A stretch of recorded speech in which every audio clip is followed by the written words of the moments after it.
जय हिंद साथियों। आज की इस वीडियो में हम देखेंगे जो आपका एसएससी जीडी का पेपर होगा साथियों, जो कि 27 अप्रैल से आरंभ है पेपर। तो मैं आपको यहां पर बताने वाला हूं कि 27 अप्रैल का पेपर साथियों कैसा आ सकता है। इस पेपर में हम लोग हिंदी को डिस्कस करेंगे, जीके, करंट अफेयर को, रीजनिंग को और साथियों मैथ्स को। तो ये आपकी प्रथम क्लास है, इसलिए इस क्लास को शुरू से लेकर अंत तक साथियों देखिएगा। इस एकमात्र वीडियो से आपको यह अंदाजा लग जाएगा कि आपका पेपर साथियों कैसा आ सकता है।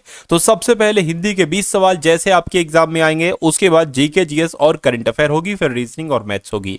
तो पहला सवाल आपकी स्क्रीन पर है कि बिजली का पर्यायवाची मुझे बता दीजिए साथियों क्या होता है। तो बिजली को साथियों दामिनी कहा जाता है। आंसर आपका ऑप्शन नंबर बी हो जाता है। निर्माण का साथियों विलोम बता दीजिए क्या होता है। अहित, कोमल, निश्चित या ध्वंस। मैं कहूंगा निर्माण का विलोम ध्वंस होता है, और ध्वंस का विलोम पूछा जाए तो निर्माण आपको बताना है।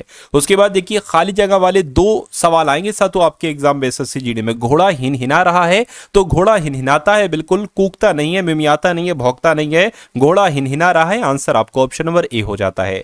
उसके बाद देखिए अंगूठा दिखाना, इस मुहावरे का मतलब क्या होता है। मौके पर मना कर देना, हंसना, चिढ़ाना, अंगूठा दिखाकर हंसी। मैं कहूंगा मौके पर मना कर देने को ही कहा जाता है अंगूठा दिखाना। उसके बाद देखिए एक शब्द दे रखा है आगंतुक। आगंतुक का पर्यायवाची क्या होता है मुझे बताइए। तो आगंतुक पता किसे कहते हैं, अतिथि को कहा जाता है। अतिथि को साथियों मेहमान भी कहते हैं, पाहुना भी कहा जाता है। पाहुना भी अतिथि को ही कहा जाता है, आगंतुक भी कहते हैं।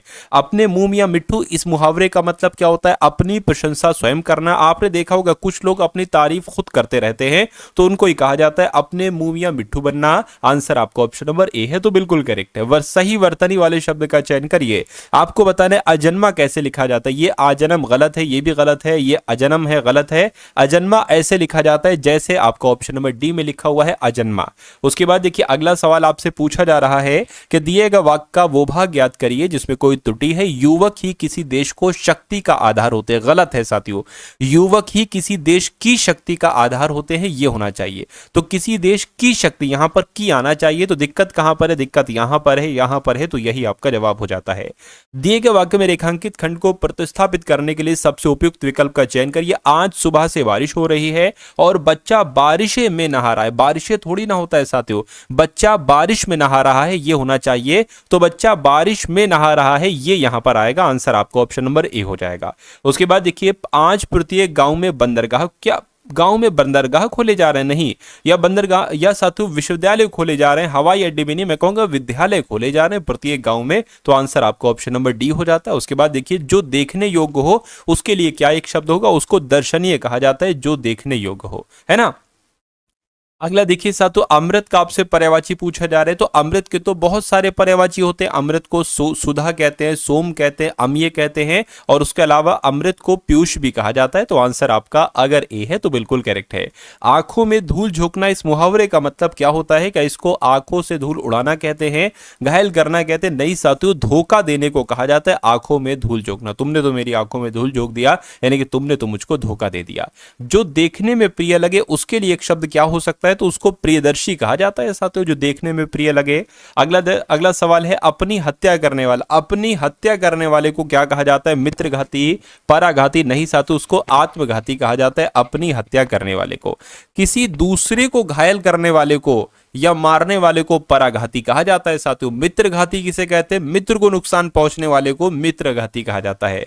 अगला देखिए साथियों आपसे यहां पर कहा जा रहा है कि आदान का विलोम क्या हो सकता है। तो आदान का विलोम ग्रहण, नादान, प्रदान या निदान होता है। मैं कहूंगा प्रदान होता है। आदान का विलोम प्रदान और प्रदान का विलोम आदान होता है। अगला सवाल आपकी स्क्रीन पर है। आपसे कहा जा रहा है कि दिए गए वाक्य में रेखांकित खंड को प्रतिस्थापित करने के लिए सबसे उपयुक्त विकल्प का चयन करिए। दुविधा आत्मविश्वास को सबसे बड़ी शत्रु है, क्योंकि दुविधा एकाग्रता को नष्ट कर देती है। ये दिक्कत वाला लग रहा है, अंडरलाइन वाला साथियों, है ना। दुविधा आत्मविश्वास की सबसे बड़ी शत्रु है, ये होगा। यह दुविधा आत्मविश्वास की सबसे बड़ी शत्रु है, ये होगा। ये दोनों तो सेम ही लग रहे हैं साथियों। दुविधा आत्मविश्वास की सबसे, अच्छा यहां पर बड़ा लिखा हुआ है, यहां पर बड़ी लिखा हुआ है, ठीक है। तो ये नहीं होगा, बड़ी शत्रु है ये आना चाहिए, यानी कि दुविधा आत्मविश्वास को नहीं आना चाहिए। दुविधा आत्मविश्वास की सबसे बड़ी शत्रु है, क्योंकि दुविधा एकाग्रता को नष्ट करती है, यानी कि इस सवाल का जवाब आपका ऑप्शन नंबर बी हो जाएगा। उसके बाद देखिए सही वर्तनी वाले शब्द का चयन करिए। प्रतिवर्ष कैसे लिखा जाता है, ऐसे नहीं, ऐसे लिखा जाता है साथियों प्रतिवर्ष। हाँ, ऐसे ही तो लिखा जाता है साथियों। प्रति ये हो गया, वर्ष अलग हो गया, कोई दिक्कत नहीं। आंसर आपका अगर ऑप्शन नंबर बी है तो बिल्कुल करेक्ट है। आदि का विलोम आपसे पूछा जा रहा है, तो आदि का विलोम क्या होता है साथियों? आदि का विलोम देखिए, आबादी लिखा है, आबादी का विलोम बर्बादी होता है।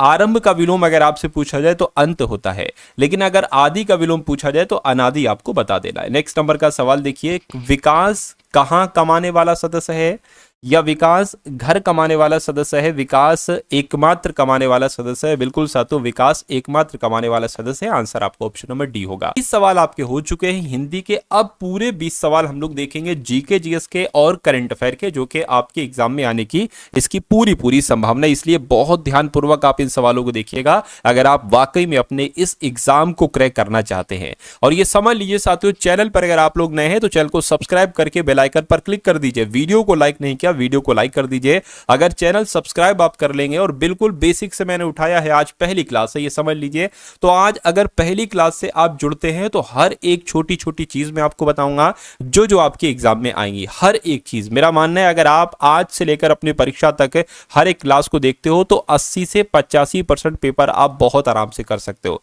यानी कि इतनी मैं आपको नॉलेज दे दूंगा, इतने क्वेश्चन मैं आपको करवा दूंगा कि इन्हीं क्लासेस से सिर्फ 80 से 85% क्वेश्चन आपको देखने को मिल जाए। तो चैनल को सब्सक्राइब कर लीजिए और हर एक वीडियो का हर एक सवाल आप लोग अच्छे से तैयार कर लीजिएगा।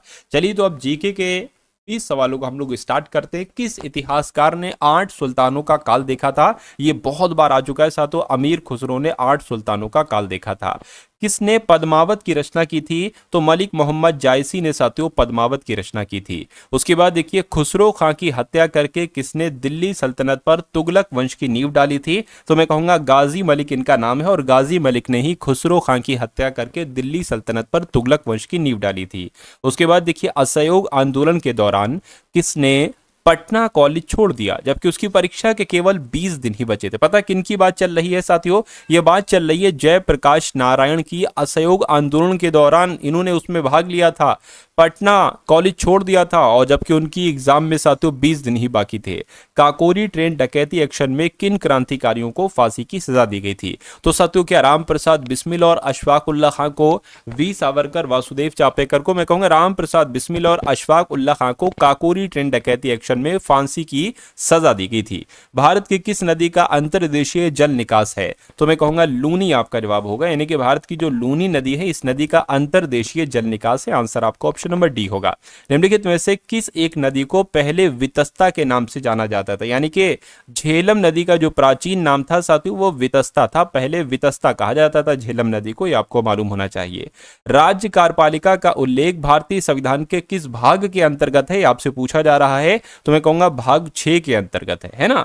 राज्य कार्यपालिका का उल्लेख जो है ये संविधान के भाग 6 के अंतर्गत है। अगला देखिए, भारतीय संविधान के किस भाग को राज्य का संविधान कहा जाता है? किस भाग की बात चल रही है साथियों? भाग 6 की बात चल रही है। भाग 6 को ही साथियों राज्य का संविधान कहा जाता है। किसी भी राज्य के गठन, किसी भी राज्य की सीमा में परिवर्तन करने का अधिकार किसके पास होता है? राज्यपाल, प्रधानमंत्री, राष्ट्रपति, संसद? तो ये अधिकार तो सिर्फ और सिर्फ संसद के पास होता है। किसी अर्थव्यवस्था में सामान्य मूल्य स्तर में निरंतर वृद्धि को क्या कहा जाता है? तो मुद्रास्फीति इसी को तो कहते हैं। किसी अर्थव्यवस्था में अगर सामान्य मूल्य स्तर में निरंतर वृद्धि होती जा रही है तो उसको ही मुद्रास्फीति कहा जाएगा। ये क्वेश्चन सातों इंपॉर्टेंट है, कई बार आ चुका है। अगला देखिए, मुद्रास्फीति से सबसे अधिक जो लाभ होता है साथियों वो किसको लाभ होता है? तो जो ऋणी होता है ना, ऋणी साथियों, उसको सबसे ज्यादा लाभ होता है जब मुद्रास्फीति होती है। निम्नलिखित में से किसने गोबर गैस प्रणाली का आविष्कार किया था? आपसे पूछा जा रहा है, तो मैं कहूंगा साथियों CV देसाई इनका नाम है, और इन्होंने ही गोबर गैस प्रणाली का आविष्कार किया था। अगला देखिए, बायोगैस संयंत्र से निष्कासित कौन सी गैस ईंधन गैस के रूप में प्रयोग की जाती है? तो मैं कहूंगा साथियों मीथेन गैस आपके सवाल का जवाब होगा।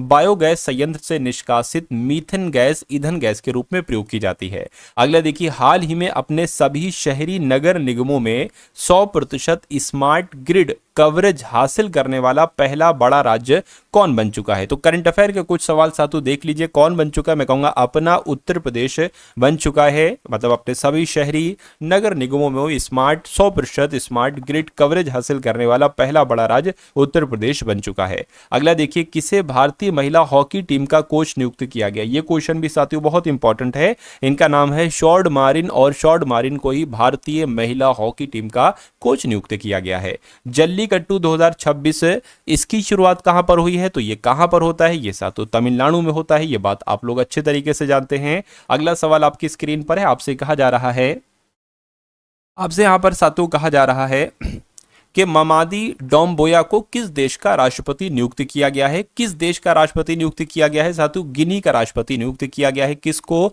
ममादी डोम्बोया को गिनी देश का राष्ट्रपति नियुक्त किया गया है। आप लोग याद रखेंगे। उसके बाद देखिए, अगला सवाल आपकी स्क्रीन पर है। आपसे कहा जा रहा है, कहां जन विश्वास बिल 2026 को मंजूरी दी गई है? तो कहां पर दी गई है ये बात आपको यहां पर बताना है। मैं कहूंगा दिल्ली की अगर बात करते हैं तो दिल्ली में ही जन विश्वास बिल 2026 को मंजूरी दी गई है। अगला सवाल देखिए, भारतीय महिला हॉकी टीम ने महिला एशिया कप 2025 में कौन सा पदक जीता है? तो मैं कहूंगा साथियों रजत पदक जीता है। रजत पदक आपके सवाल का बिल्कुल सही और सटीक जवाब हो जाता है। तो उसके बाद देखिए साथियों, अब आपके सामने यहाँ पर रीजनिंग के क्वेश्चन स्टार्ट हो चुके हैं। रीजनिंग के बहुत इंपॉर्टेंट क्वेश्चन साथियों मैंने इसलिए वीडियो में लिए हैं, जो आपके जीडी के एग्जाम में साथियों जिस टाइप के सवाल पूछे जाते हैं। तो एक एक करके इन सारे सवालों के जवाब आपको देना है। मुझसे पहले साथियों आपको देना है, ये बात ध्यान रखिएगा। देखिए पहला सवाल रीजनिंग का है। आपसे यहाँ पर कहा जा रहा है कि उस विकल्प का चयन करिए जो एक्स वाई रेखा पर दर्पण रखे जाने पर दिए गए शब्द की दर्पण छवि से सर्वाधिक मेल खाता है। यानी कि ये लिखा हुआ ACE और ये रखा हुआ है एक दर्पण। ये जो दर्पण में दिखेगा ये ACE कैसा दिखेगा? आप लोग को ये बात ध्यान रखना है, जो सबसे अंत वाला होता है वो सबसे पहले दिखाई देगा, यानी कि E सबसे पहले दिखाई देगा। लेकिन E का मुंह मान लीजिए दाईं तरफ है तो E का मुंह जो दर्पण में दिखाई देगा वो बाईं तरफ दिखाई देगा। C का मुंह भी दाईं तरफ है तो C का मुंह भी बाईं तरफ दिखाई देगा। अच्छा A जैसा है, कुछ चीजें ऐसी होती है जो दर्पण में, जैसे कि मान लीजिए A जैसा यहां पर दिखाई देगा वैसा दर्पण में दिखाई देगा, T जैसा इधर दिखाई देगा वैसा सातु यहां दिखाई देगा। कुछ और चीजें, कुछ और भी लेटर होते हैं। अब ए जैसा यहां पर है तो ए वैसा यहां पर है। तो कुल मिला कि ये कौन से ऑप्शन में है? मैं कहूंगा साथू ये तो मुझे किसी ऑप्शन में नहीं दिख रहा है। कोई दिक्कत नहीं साथू, टाइपिंग मिस्टेक, क्योंकि ये जो है ना ये इस टाइप का ई इस टाइप का सी होता नहीं है, इसलिए टाइपिस्ट भी कैसे साथू टाइप कर पाता। कोई बात नहीं। अगला सवाल आपकी स्क्रीन पर, उस संख्या को पहचानिए जो निम्न श्रृंखला से संबंधित नहीं है। यानी कि देखिए 2, 9, 28, अभी मैं आपको समझाऊंगा। 28 के बाद 64 और उसके बाद सातों 126 और उसके बाद 217 और उसके बाद सातों 344 और उसके बाद सातों यहाँ पर 513। आपको ये बताना है कि जो इससे संबंधित नहीं है। देखिए अगर हम यहां पर साथियों थोड़ा दिमाग लगाएं, ये 2 है, ये 9 है, ये 28 है, ये 64, ये 126 है। देखिए मुझे यहां से थोड़ा सा लग रहा है, मुझे इतना पता है कि 5 का क्यूब होता है 125, लेकिन यहां पर क्या है 126, यानी कि इसमें एक जोड़ा गया होगा। अगर हम 6 की बात करते हैं साथियों, 6 का क्यूब होता है 216, लेकिन यहां पर भी एक जोड़ा गया है। कोई बात नहीं। अच्छा 7 का क्यूब कितना होता है? 343 होता है, ये 344 है, एक जोड़ा गया है। 512 की अगर बात करते हैं तो ये 8 का क्यूब होता है, लेकिन एक यहां पर जोड़ा गया है। अब इसकी बात करें, ये कैसे क्या हो सकता है? ये साथियों 4 का क्यूब, यहां पर 65 आना चाहिए तो देखा जाए, क्योंकि 4 का क्यूब प्लस 1 65 आना चाहिए था। इसकी अगर बात करते हैं तो 3 का क्यूब प्लस 1, 3 का क्यूब 27 होता है, 28 है। इसकी अगर बात करते हैं साथियों 2 का क्यूब प्लस 1 और इसकी अगर बात करते हैं 1 का क्यूब प्लस 1, तो कुल मिला के सबसे अलग जो है वो ऑप्शन ये वाला 64 है। और 64 कहां पर लिखा हुआ है? 64 आपका ऑप्शन नंबर डी में लिखा हुआ है। तो ये भी सवाल आएगा इस कॉन्सेप्ट पर आधारित। उसके बाद देखिए एक सवाल आएगा, उसमें 4 नंबर्स लिखे होंगे। आपसे कहा जाएगा इन सब में जो सबसे अलग है, जो सबसे भिन्न नंबर है, उसकी पहचान करके मुझे बताइए। 196, 121, 256, 252। इन नंबर्स को मुझे देखकर मुझे एक चीज यहां पर याद आ गई। देखिए ये 14 गुणा 14 कहलाया जाता है, यानी कि 14 का स्क्वायर होता है 196। उसी प्रकार 11 गुणा 11 होता है और 16 गुणा 16 होता है, यानी कि ये 16 का स्क्वायर है। लेकिन भाई साहब ये किसी नंबर का स्क्वायर नहीं है, 252। तो आंसर आपका जो जाएगा वो ऑप्शन नंबर 7 किसके साथ जाएगा? ऑप्शन नंबर डी के साथ जाएगा। ठीक है ना? चलिए नेक्स्ट नंबर का सवाल अब हम लोग देखते हैं। आपसे यहाँ पर कहा जा रहा है कि उस विकल्प का चयन करें जिसमें जोड़ी दी गई अनुरूप है। यानी कि देखिए सबसे पहले सी और डी लिखा हुई है और यहाँ पर एच आई लिखी हुई, यानी कि इनमें जो संबंध है वही संबंध किस ऑप्शन में होगा, ऑप्शन नंबर ए में, बी में, सी में या डी में। इतनी सी बात आपको बताना है। देखिए मुझे ऐसा यहाँ पर लग रहा है जैसे कि सी जो होता है वो 3 पर होता है, डी 4 पर होता है, एच 8 पर होता है, आई 9 पर होता है। देखिए अगर 3 से हम 5 पर जाते हैं तो 5 बढ़ाया गया है और 4 से 9 पर जाते हैं तब भी 5 बढ़ाया गया। तो इसमें बस आपको 5 का गैप देखना है। क्या यहां पर 5 बढ़ाया गया है? नहीं बढ़ाया गया है। यहां पर 5 बढ़ाया गया, बिल्कुल पी से यू हुआ है 5 बढ़ाया गया और क्यू से वी हुआ है 5 बढ़ाया गया, यानी कि ये आपका जवाब हो जाएगा। बाकी इसमें 5 बढ़ाया गया है। देखिए जरा 9 से 13 हुआ है, 9 से 14 होता तो 5 बढ़ाया जाता, 11 से इन यहां पर भी नहीं। तो कुल मिला के आंसर आपको ऑप्शन नंबर क्या हो जाएगा साथियों? ऑप्शन नंबर बी हो जाता है। उसके बाद देखिए अगला सवाल आपसे कहा जा रहा है कि विद्यालय है, अध्यापक है और छात्र है, इनके बीच आपको क्या बताना है साथियों? एक जो सबसे बढ़िया आरेख बन रहा है वो आपको यहां पर बताना है। देखिए अगर मान लेते हैं साथियों विद्यालय आपका ये हो गया, उसमें अध्यापक भी होते हैं और उसमें छात्र भी होते हैं, तो कुछ ऐसा आरेख बनेगा और ऐसा आरेख सिर्फ और सिर्फ ऑप्शन नंबर डी वाले में है। उसके बाद देखिए अच्छा सवाल आ गया, बेहतरीन कॉन्सेप्ट है, इस कॉन्सेप्ट पर आधारित आपका एक सवाल साथियों आपसे पूछा जरूर जाएगा, इसलिए बेहद बारीकी के साथ देखिएगा इस सवाल को, एक एक चीज समझने की कोशिश आप लोग करिएगा। आपसे यहां पर कहा जा रहा है कि 5 छात्र एक कतार में खड़े हैं। सुमन प्रणव के बगल में खड़ी है लेकिन वह दीना के बगल में नहीं खड़ी है। कुमार राजू के बगल में खड़ा है जो सबसे बाईं ओर खड़ा है। देखिए सबसे बाईं ओर खड़ा है, ये सबसे बड़ी चीज हमारे लिए है, सबसे बाईं ओर। देखिए 5 लोग खड़े हैं ना, तो 1 2 3 4 5, ये 5 लोग की जगह बना ली और यहां पर एक लाइन कही गई है कि जो सबसे बाईं ओर खड़ा है, यानी कि यहां पर खड़ा है। जो का इस्तेमाल जो किया जाता है वो दूसरे वाले के लिए किया जाता है। पहला वाला कुमार है, दूसरा वाला राजू है, यानी कि राजू जो खड़ा होगा वो सबसे बाईं तरफ खड़ा होगा। और कहा गया है कि कुमार राजू के बगल में खड़ा है, यानी कि कुमार जो है वो यहां पर खड़ा होगा, ठीक है कोई बात नहीं।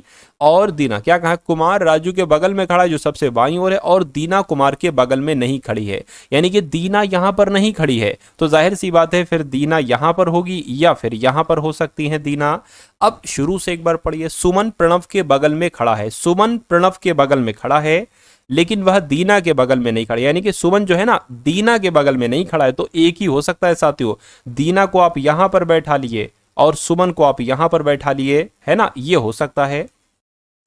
क्योंकि सुमन जो है ना प्रणव के बगल में खड़ा है और प्रणव फिर यहां पर हो जाएंगे, प्रणव जो है ना वो यहां पर हो जाएंगे लेकिन वो दीना के बगल में नहीं है सुमन, ठीक है कोई दिक्कत नहीं। 5 के 5 थे, 5 के 5 बैठा दिए। बीच में कौन खड़ा है? मैं कहूंगा बीच में सुमन है। तो सुमन कहां पर है? ऑप्शन नंबर ए वाले में। तो जिनका आंसर ऑप्शन नंबर ए के साथ है तो बिल्कुल करेक्ट है। उसके बाद देखिए अगला सवाल है कि निम्नलिखित में से असंगत को आपको पहचानिए, वही सबसे अलग जो शब्द है उसके बारे में आपको बताना है। नीचे, आगे, ऊपर। देखिए नीचे और ऊपर और आगे कहीं ना कहीं एक सा लग रहा है, लेकिन छोटा बड़ा ये बड़ा एक अलग चीज हो जाएगी। तो कुल मिला के सबसे अलग आपका ऑप्शन नंबर डी वाला हो जाएगा। नेक्स्ट नंबर का सवाल, जैसे पिछला आपने देखा था ना, इससे पिछले का पिछला वैसा सवाल है, उसी कॉन्सेप्ट पर आधारित लग रहा है साथियों। एक साइकिलिंग प्रतियोगिता में 5 छात्रों ने हिस्सा लिया। रॉबर्ट मोनिश से पहले लेकिन गुंजन के बाद में आया। अनिल सुनील से पहले लेकिन मोनिश के बाद में रह गया। प्रतियोगिता किसने जीती ये आपसे पूछी जा रही है। सबसे पहले यहां पर देखिए रॉबर्ट मोनिश से पहले है, तो रॉबर्ट जो है ना वो मोनिश से पहले, इतना काम हम लोग कर लेते हैं साथियों। जो रॉबर्ट की अगर बात करते हैं ना साथियों, रॉबर्ट मोनिश से पहले है, रॉबर्ट जो है ना मोनिश से पहले है, ठीक है, रॉबर्ट मोनिश से पहले लेकिन गुंजन के बाद है। कौन? रॉबर्ट मोनिश से तो पहले लेकिन गुंजन के बाद है। देखिए गुंजन के बाद हो गया रॉबर्ट। अब उसके बाद अनिल सुनील से पहले लेकिन मोनिश से बाद में है, तो मोनिश से बाद में कौन है? अनिल है ना। क्या कहा गया है कि अनिल सुनील से तो पहले, यानी कि अनिल सुनील से तो पहले है लेकिन मोनिश से बाद में है। बिल्कुल सही बात है। प्रतियोगिता किसने जीती? तो मैं कहूंगा प्रतियोगिता गुंजन जी ने जीती। तो गुंजन आपके सवाल का बिल्कुल सही और सटीक जवाब हो जाएगा। उसके बाद देखते हैं नेक्स्ट नंबर का सवाल आपकी स्क्रीन पर आ चुका है। आपसे कहा जा रहा है कि कथन है और निष्कर्ष है, आपको बताने कथन के अकॉर्डिंग कौन सा निष्कर्ष यहाँ पर बिल्कुल सही है। देखिए साथियों, एसएससी जीडी की अगर बात करें तो बहुत पुराना एक्सपीरियंस है, पिछले 3-4 सालों से, समझ लीजिए 4 या 5 सालों से साथियों पढ़ा रहा हूं। हर बार बहुत सारे सिलेक्शन देता हूं टारगेट सिलेक्शन की मदद से, और ये समझ लीजिए इस बार मैंने अपनी मेहनत को बढ़ाकर 10 गुना कर दिया, यानी कि इस बार 10 गुना ज्यादा सिलेक्शन होंगे साथियों। और अगर आप वाकई में अपने इस सिलेक्शन को पक्का करना चाहते हैं तो चैनल को सब्सक्राइब कर लीजिए, बेल आइकन पर क्लिक कर लीजिए, टारगेट सिलेक्शन यही लोगो वाला है ना। चलिए, और ऐसी तैयारी करा दूंगा साथियों कि इस बार आपका ये पेपर बहुत आराम से क्रैक हो जाएगा। अभी तो एक क्लास है, मैं कहूंगा एक क्लास से आपकी तैयारी थोड़ी सी बूस्ट हो गई होगी। अगर आप 10 क्लासेस ले लेते हैं, 12-15 क्लासेस ले लेते हैं, तो देखिए आपकी तैयारी कहाँ की कहाँ जाएगी। तो बस साथियों, शांति के साथ अपना काम करते रहिए, दुनिया आपके पीछे होगी, ये समझ लीजिए आप सबसे आगे होंगे।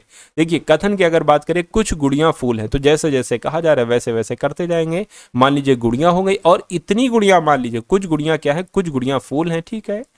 कोई भी पेड़ गुड़िया नहीं है ना, कोई भी पेड़, तो पेड़ अलग हो जाएगा। क्या कहा गया है, कोई भी पेड़ जो है ना वो गुड़िया नहीं है, तो कोई भी गुड़िया भी पेड़ नहीं हो सकता, और कुछ फूल भी पेड़ नहीं हो सकते, ये वाले इतने फूल पेड़ नहीं हो सकते।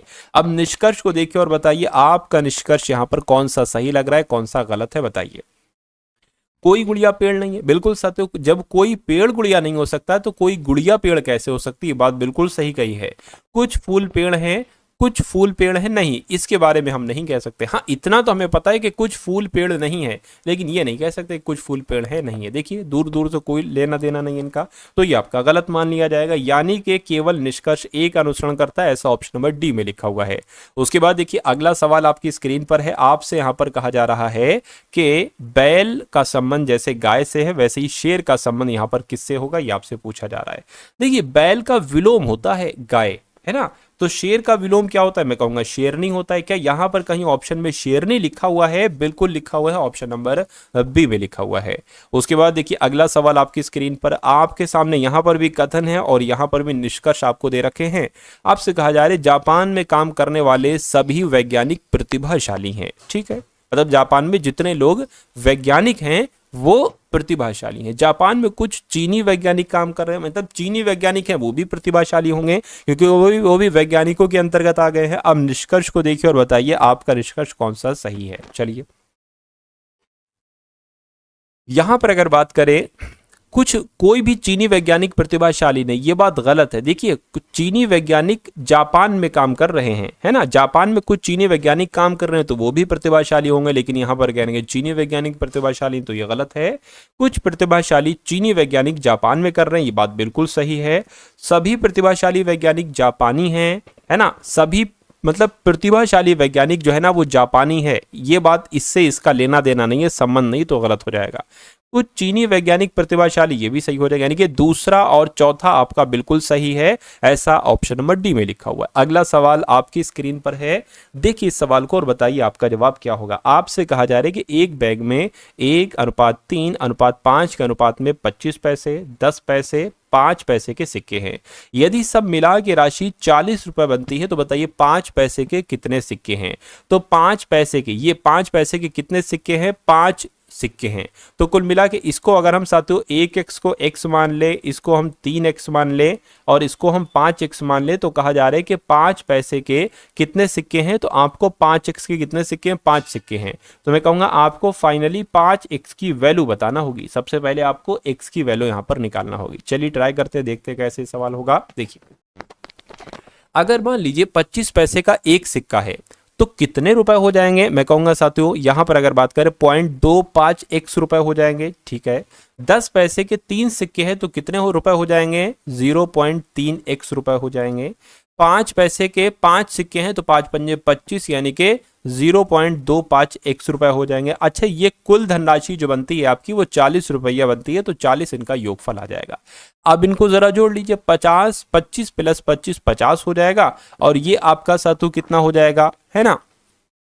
देखिए 25, 25 और साथियों यहाँ पर आपका पॉइंट और यहाँ पर 3 आ जाएगा, 5, 5, 10 हो गया, ये आपका 6, 7, 8, यानी कि ये कुल मिला के आ जाएगा आपका 0.8x, 0.8x 0.8 x बराबर कितना हो जाएगा, 40 हो जाएगा। x बराबर कितना होगा, 40 बटे 0.8 हो जाएगा। इस पॉइंट को हटा के यहाँ पर 0 बढ़ जाएगा, 8 पंजे 40, 0 आ गया, यानी कि x बराबर कितना आ जाएगा, 50 आ जाएगा।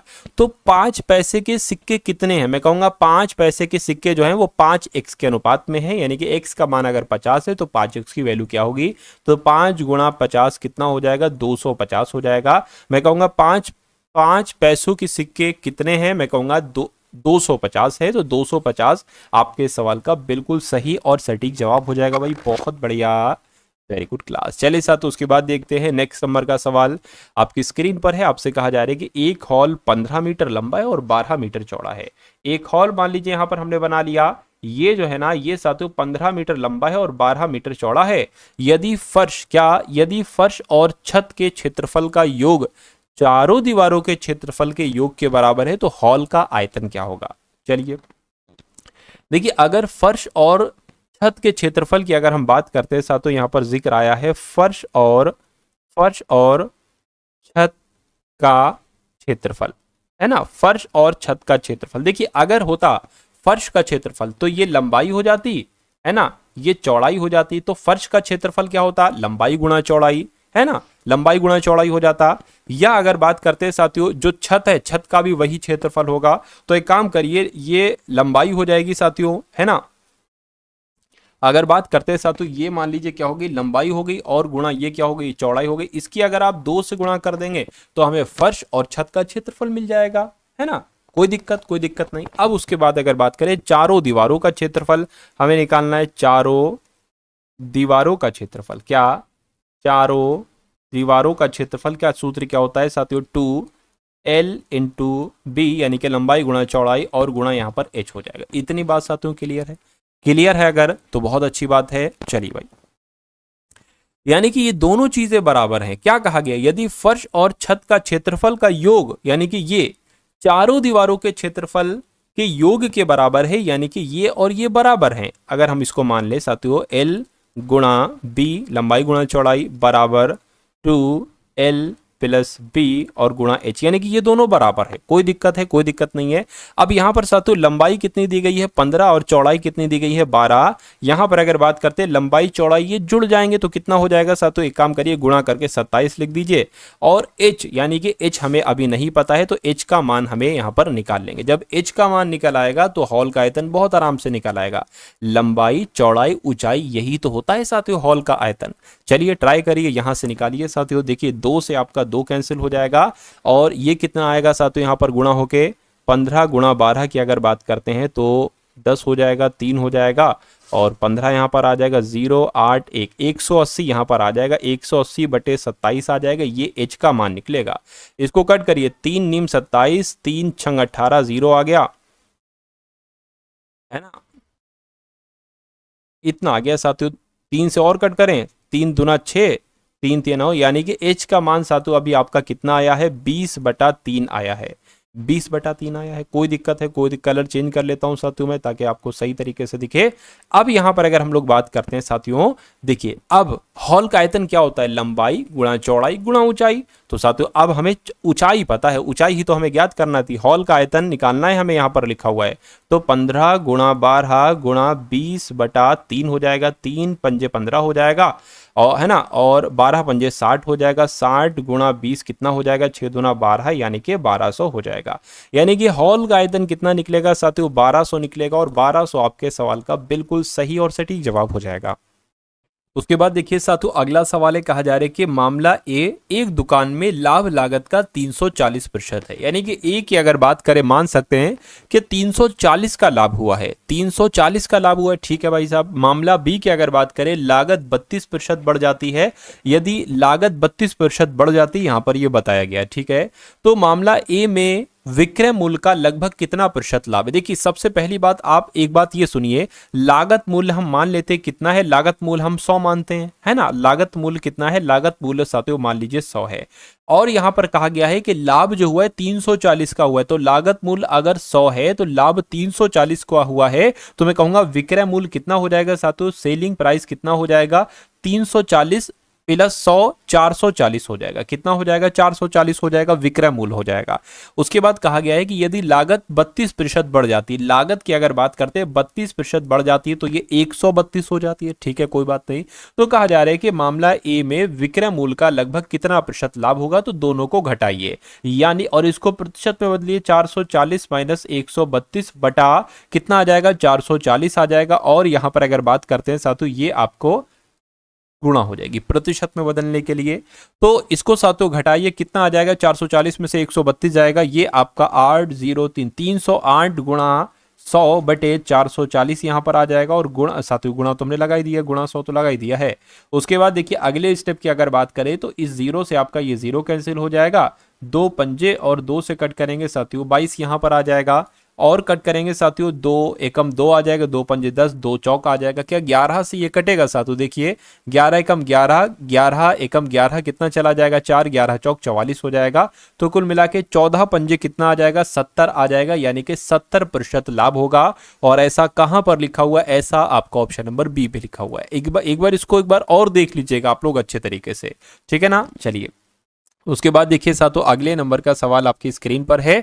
आपसे कहा जा रहा है कि यदि x प्लस 4, x प्लस 5 और x प्लस 7 और x प्लस 9 ये अवलोकन है, इनका माध्य कितना है? 9 है। यानी कि ये 5 संख्याएं हैं, 1 2 3 4 5, 5 संख्याएं, और इनका औसत कितना है या इनका माध्य कितना है? 9 है। तो जो अंतिम 3 अवलोकन है उनका माध्य क्या होगा? अंतिम 3 संख्या यानी कि 1 2 3, इनका माध्य क्या होगा? तो इन सबको करने के लिए हमें सबसे पहले x का मान निकालना पड़ेगा। देखिए सबसे पहले मैं आपको बिल्कुल शुरू से बताता हूँ। ये एक नंबर हो गया, ये दूसरा नंबर क्या है? x प्लस 4, तीसरा नंबर क्या है? x प्लस 5, और चौथा नंबर क्या है? x प्लस 7, और पांचवा नंबर क्या है? x प्लस 9 है। ये कितनी संख्याएं हैं? टोटल 5 संख्या। इनका औसत कितना है? माध्य कितना है? 9 है। तो अगर मैं कहूं इन सब का योगफल कितना होगा, तो 5 गुणा 9 से आपको कराना चाहिए। कितना हो जाएगा? 9 पंजे 45 हो जाएगा। और अगर इनको जोड़ोगे, देखिए कितनी बार x है? 5 बार x है, तो 5x हो जाएगा। और संख्याएं कितनी है? 4 5 9, 9 और 9 18, 18 और 7 कितना हो जाएगा साथियों? 18 7 आपका कितना हो जाएगा? 18 19 20 21 22 23 24 25 हो जाएगा, यानी कि यहां पर आपका 25 आ जाएगा। अब देखिए x का मान कैसे निकालता हूं मैं। x 5x बराबर 45 माइनस 25 हो जाएगा। x बराबर कितना हो जाएगा साथियों? यहां पर 20 बचेगा, है ना, 20 ही तो बचेगा।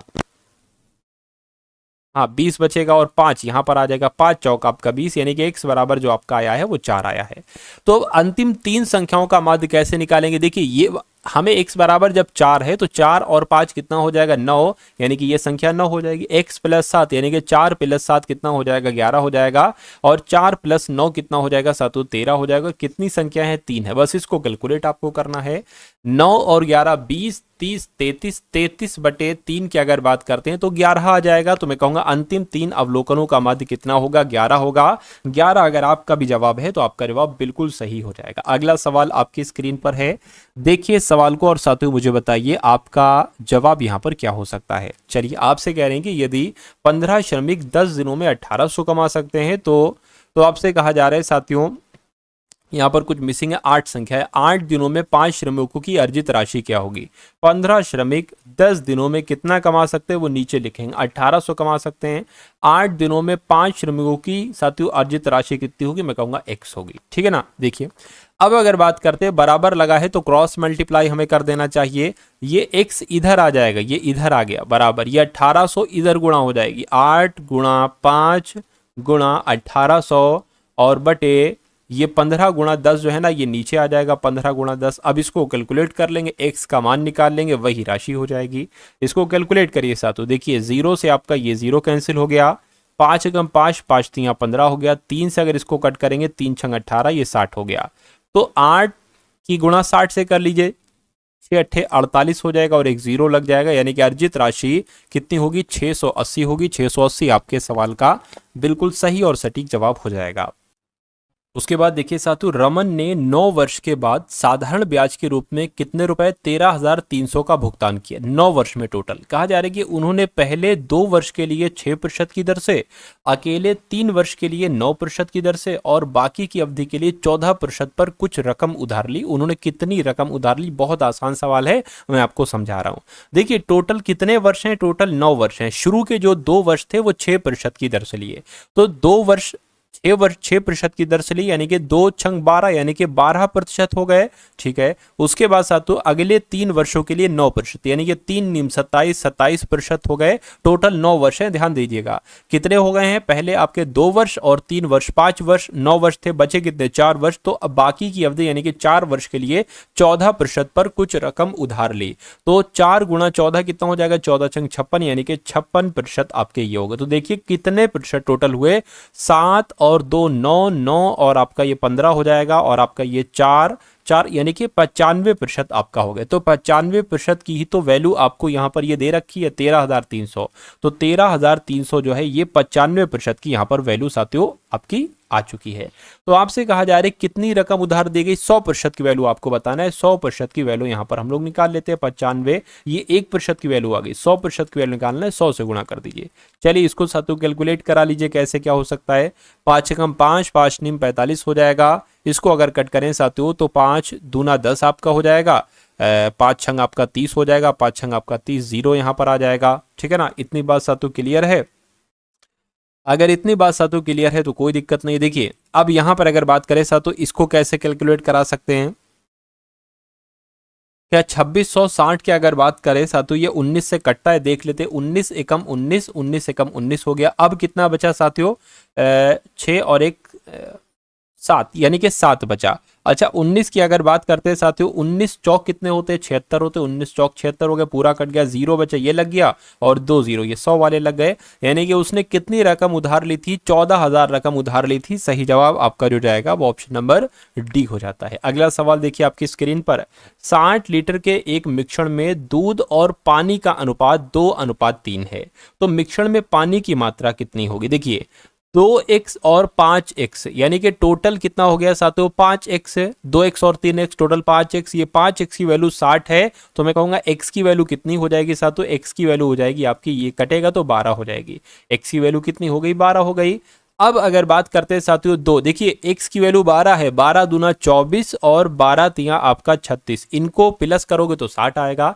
यानी कि अगर बात करते हैं दूध है 24 लीटर और पानी है 36 लीटर, तो पानी की मात्रा कितनी पूछी जा रही है? 36 लीटर पानी हो जाएगा।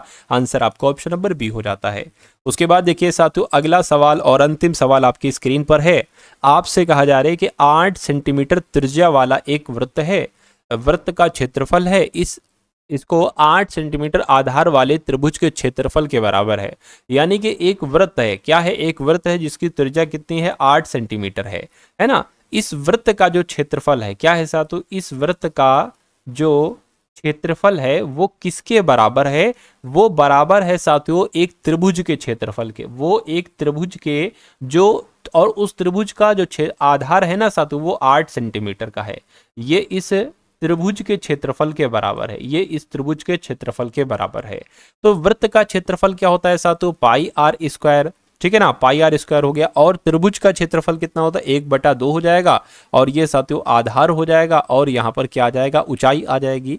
तो अब देखिए पाई की अगर बात करते हैं तो साथियों यहाँ पर पाई हम पाई रखते हैं क्योंकि पाई यहाँ पर दे रखी है, आर नहीं, ये पाई होगी। तो पाई हो जाएगा। और आर वृत्त की त्रिज्या कितनी है साथियों? वृत्त की त्रिज्या यहाँ पर 8 है, तो ये आपका कितना हो जाएगा? 64 हो जाएगा साथियों। ये 8 गुणा 8 कर लेते हैं, बराबर 1/2 आ गया। आधार कितना है? आधार भी 8 है। ऊंचाई आपसे यहाँ पर पूछी जा रही है। इस 8 से एक ही 8 कैंसिल हो जाएगा और ये 2 की गुणा 8 से हो जाएगी, यानी कि ये आपका 16 पाई हो जाएगा। तो ऊंचाई कुल मिला के आ चुकी है। ऊंचाई कितनी है? 16 पाई है। त्रिभुज की ऊंचाई लंबाई कितनी होगी? ऊंचाई की लंबाई 16 पाई होगी, 16 पाई सेंटीमीटर होगी। और ये आपके सवाल का बिल्कुल सही और सटीक जवाब हो जाता है भाई। बहुत बढ़िया।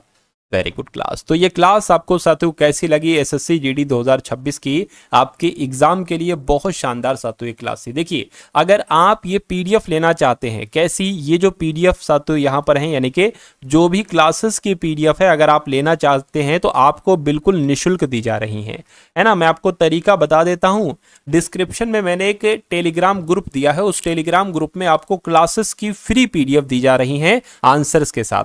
तो जाइए साथियों टेलीग्राम ग्रुप को ज्वाइन कर लीजिए, डिस्क्रिप्शन में उसका लिंक है, उसमें आपको पीडीएफ वगैरह सब कुछ मिल जाएगा।